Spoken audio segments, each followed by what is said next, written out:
Welcome back to Wrong Sports, and it has been a while since I have gone back to my series of conference talk, and in my previous episode, I talked all about Notre Dame and the Big Ten, and in this episode, I'm going to cover a little story about Iowa and how they were kicked out of the Big Ten. But before I get into that, I want to cover the history of the Big Ten. It is one of the, if not the oldest running conference in college sports, as it was created in 1896 at Chicago's famed Palmer House Hotel. It originally consisted of Minnesota, Wisconsin, Purdue, Northwestern, Minnesota, University of Chicago, and Illinois. It would stay that way for the next couple of years until December 1st, 1899 at the Chicago Beach Hotel, where Iowa and Indiana were admitted as the 8th and 9th members. Then Ohio State would come into the league about a decade later, and that is how we would get the name of the Big Ten. As the conference grew, so did some internal problems. And one big problem that got a lot of colleges, not just in the Big Ten, but all over college sports, in trouble, and that was a thing called a slush fund. It was basically a bank account that most schools had, though they tried to hide anything about it. And this slush fund would help to pay for things in the athletic department and eventually pay student athletes. One school in the Big Ten would get caught putting their hand into the slush fund too much, and for a short time were kicked out of the Big Ten. And this is that story of when Iowa was shortly kicked out of the Big Ten. But before I get into that, make sure as always you are subscribed to the channel below, ring that bell so you get updates on brand new videos I will be dropping throughout the college football season. If you haven't already, please check out some exclusive videos I have on my Patreon right now, patreon.com/wrongsports. You can subscribe to my Patreon there. And one more thing, please like and share this video, share this channel with other college sports fans. So I went over shortly how the Big Ten formed, and at this point in the late 1920s, the Big Ten were at the top of the college football mountain. That was because they had a lot of great teams, like Michigan's point-a-minute teams, plus there was Minnesota, and you had the University of Chicago, coached by Amos Alonzo Stagg. And I'm going to specifically call them out because they did not provide athletic scholarships. Some of the other schools in the Big Ten did, but Chicago didn't, yet they routinely had some of the best teams. The reason for that was because of booster involvement. And it wasn't just Chicago. Nearly every Big Ten school was accused of allowing businesses to hire athletes for no-show jobs. The Big Ten's first commissioner, Major John J. Griffith, hoped to change that image when he was hired in 1922, as he would go to each school and discuss those topics with officials to try to get them to stop doing it. He would then pen a letter dated June 11, 1924, where Griffith expressed concerns to the new Iowa athletic director, whose name was Paul Belting, about alumni involvement and external funding practices at the university. He mentioned that alumni were asked to contribute to a fund used to support athletes independently of the athletic authorities. Basically, that was a fancy way of saying you have a slush fund and it's doing a little too much, so we want you to stop. Griffith also suspected that the money given to athletes was funneled through local businesses and that the players were required to not show up for these full-time jobs to get the money. So there's your slight no-no. Iowa would get some great players and some great teams in the late 1910s and early 1920s as they had their influential coach Howard Jones.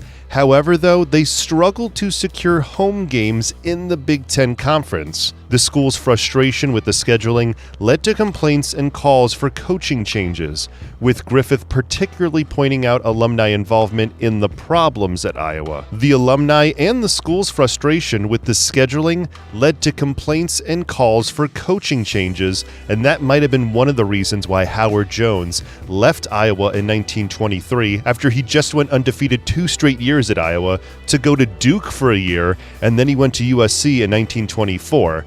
But let's get to the slush fund, because in February 1928, Iowa President Walter Jessup proposed using the athletic fund to finance football stars to athletic director Paul Belting, who reluctantly agreed to do it. because again, Belting was already reprimanded by Griffith at the Big Ten, so he really didn't want to keep giving athletes no-show jobs and free money. He kind of wanted to regulate it a little bit so they didn't get in trouble again, but according to all reports, Iowa President Walter Jessup didn't really care about that. He just wanted to start winning again.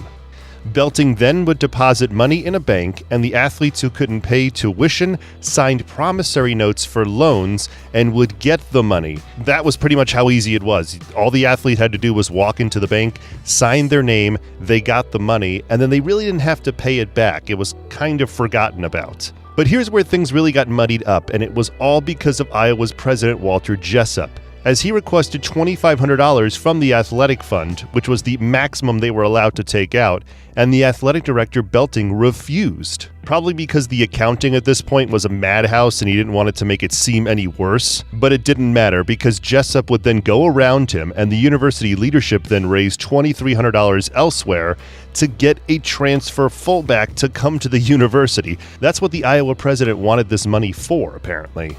The athletic fund through 1927 and 1928 was running rampant, and with President Jessup well behind it, and the athletic director Paul Belting not really behind it, President Jessup wanted Belting out of there, so he asked him for his resignation in April of 1929. Even though Jessup was a fan of Belting going away, he then blamed it on alumni and fans, pressuring him into asking Belting for his resignation.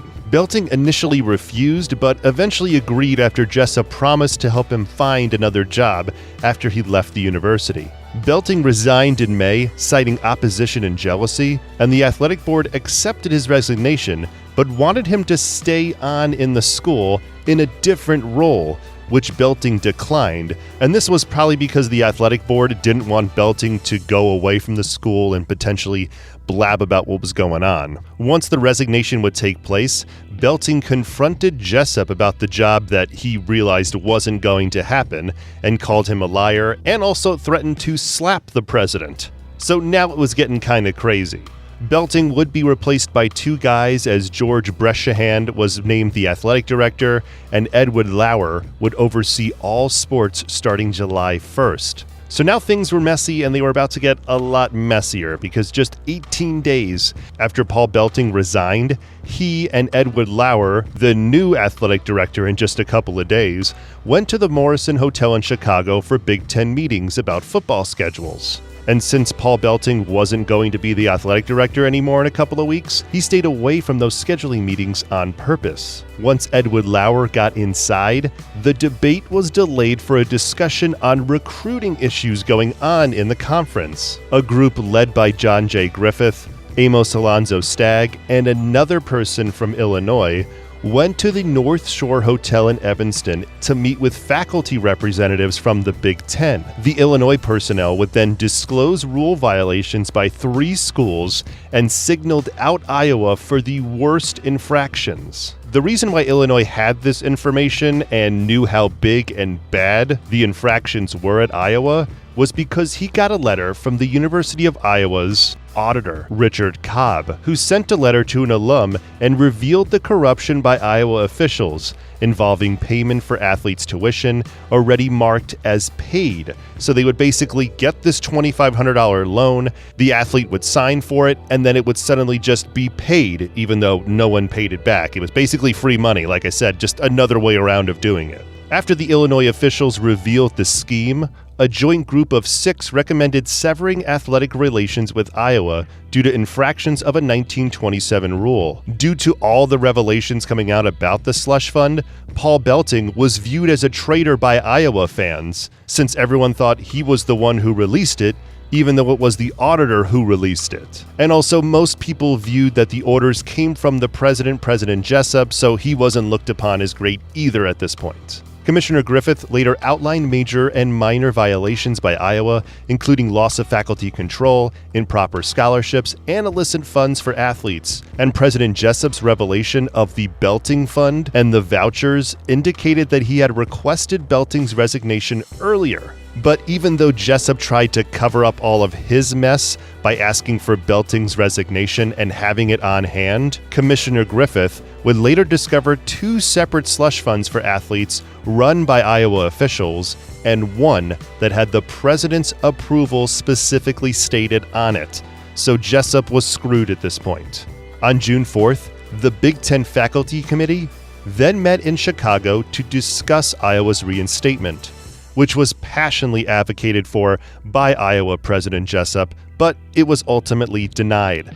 Commissioner Griffith then shared instances of unethical behavior with player recruitment and payments at Iowa, and a Big Ten representative mentioned other schools also guilty of such behavior, but Iowa was openly confronted about it, and basically Iowa was used as the scapegoat here, even though everyone was doing it. Efforts were then made by Iowa officials to gain reinstatement, resulting in the formation of a more powerful board in control of athletics, with several oversight committees happening at Iowa. The university also addressed allegations of player eligibility issues and professional team involvement. However, the Big Ten faculty reps remained unconvinced of significant changes at Iowa and just didn't want to hear from them for a little bit. The athletic board faced criticism for not severing ties with certain athletes, leading to a suspension vote, which was upheld by the Big Ten. Despite the backlash from Iowa fans and students, the university would eventually declare 27 athletes ineligible, completely destroying their team, but getting in the good graces of the Big Ten again. But still, Iowa was technically not going to be playing any Big Ten teams in 1930, and as a result, it would task their new athletic director, Edward Lauer, with arranging matchups for the 1930 season, without the inclusion of Big Ten teams or in-state rivals. Not entirely sure why Iowa was not allowed to play their in-state rivals this season, but I'm sure those in-state rivals just agreed with the Big Ten's decision and just didn't want to play them this season because the Big Ten had so much power at this point. The schedule for 1930 would include Penn State, Nebraska, Marquette, Detroit, and others, with Iowa going on the road more than half the time. The scheduling changes, the getting rid of athletes, there were other significant changes that Iowa had to do following its athletic program being suspended, and they would act like good little boys for the rest of 1929 going into 1930, so much so that the Big Ten's eligibility committee visited Iowa City on January 6, 1930 to address Iowa's suspension, and also due to new information that was found by the Carnegie Foundation. They found irregularities not only in the investigation, but also throughout the Big Ten, and due to that, discussions were made to get Iowa reinstated into the league. After a lengthy discussion and looking at the information from the Carnegie Foundation, Iowa was reinstated to the Big Ten on February 1st, 1930, despite losing 11 athletes and a whole bunch of coaches and officials. Iowa's president Walter Jessup was blamed for the suspension and the subsequent reinstatement of the school. But he didn't care because the slush fund was done, he got whatever he wanted out of it, and the school was back in the Big Ten. The only thing was, Iowa faced scheduling changes as several Big Ten schools still refused to play them in 1930. Also, a lot of teams didn't want to play any more than 5 conference games, and most teams had 5 conference games already scheduled, so due to that, Iowa was screwed yet again. However, Purdue agreed to play Iowa in October 1930 as they got rid of an out-of-conference game and added Iowa to their schedule. This would mark Iowa's first game back in the Big Ten, and it would be a big game because Purdue was the reigning Big Ten champion, and the game in 1930 was a hard-fought battle as Purdue only defeated Iowa 7-0. Despite the challenges faced by Iowa's program, including a scandal that affected their performance, the Hawkeyes were able to maintain a healthy series with Purdue, playing annually through 1956. And the Iowa-Purdue series became a staple for the Hawkeyes, ranking as the 3rd most played series for Iowa, behind Minnesota and Wisconsin. In the end, the reinstatement of Iowa to the Big Ten allowed the program to rebuild relationships with the conference opponents and continue competing in college athletics, because it could have gone pretty bad if they were kicked out of the Big Ten. Iowa's journey back into the conference was marked by challenges and setbacks, but ultimately, the Hawkeyes preserved and established a strong tradition of competition with Purdue that lasted for decades. And there you go. I hope you enjoyed that short, but kind of confusing little story about how Iowa was kicked out of the Big Ten for a couple of months. Tell me what you think. Tell me if they should have been kicked out for a little longer or if nothing should have happened in the comments below. Please, of course, subscribe to the channel, ring the bell so you get updates on brand new videos that I will be dropping in the future, and help out my channel, please, and check out exclusive videos on my Patreon, patreon.com/wrongsports. Link is also in the description below.